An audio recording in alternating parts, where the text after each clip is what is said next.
ಅದರಲ್ಲಿ DCM DK Shivakumar ಸೇರಿ ಒಂದು 7 ಜನರ ಹೆಸರಿದೆ. ಸಚಿವ ಲಕ್ಷ್ಮೀ ಹೆಬ್ಬಾಳ್ಕರ್, ಕೆಂಡ ನೆಟ್ಟೊಳ್ಳಿದ್ದಾರೆ, ಇವರಿಂದ ಜೀವ ಬೆದರಿಕೆ ಇದೆ.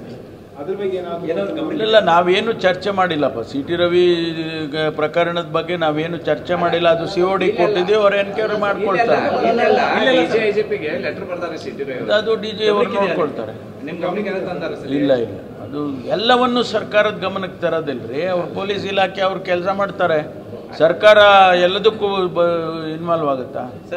Government will not interfere in their affairs. ನಾವು ಫ್ರೀಡಮ್ ಕೊಡ್ತೀವಿ ಅವರಿಗೆ, ಅವರು ಕಾನೂನು ಚೌಕಟ್ಟಲ್ಲಿ ಏನು ಮಾಡಬೇಕು ಮಾಡ್ತಾರೆ. CT ರವಿ ಅವ್ರ ಮೇಲೆ ಅಟ್ಯಾಕ್ ಆಗಿ ಸಂಬಂಧಪಟ್ಟಂಗೆ ದೂರು ದಾಖಲಾಗಿ 5-6 ದಿನ ಆದ್ರೂ ಕೂಡ ಒಬ್ಬರು ಆರೋಪಿಯನ್ನು ಅರೆಸ್ಟ್ ಮಾಡಿಲ್ಲ.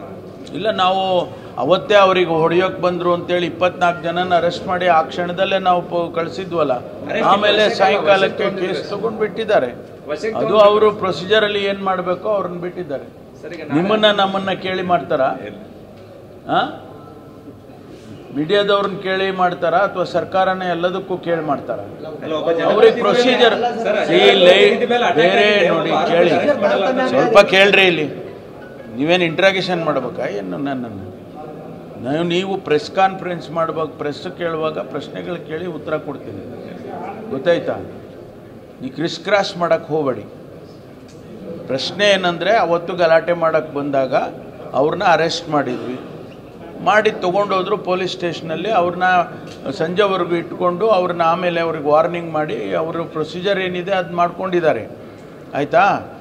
ಈಗ ನಾನು ಹೇಳ್ತಾ ಇರೋದು CODಗೆ ಕೊಟ್ಟಿದ್ದೀವಿ. ನಾವು ಯಾವುದನ್ನು ಕೂಡ ಯಾವುದು ಹೇಳಿಕೆಗಳು ಕೊಡೋಕ್ಕಾಗೋದಿಲ್ಲ, ಕೊಡಬಾರ್ದು.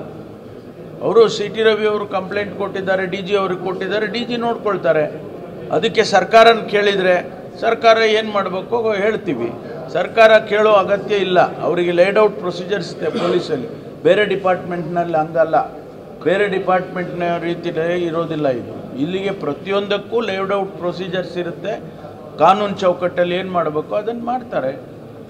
ಎಲ್ಲದಕ್ಕೂ ನಾವು ಸರ್ಕಾರ ಸಾರಿ ನಾವು ಇಂಟರ್ಫಿಯರ್ ಆಗೋದು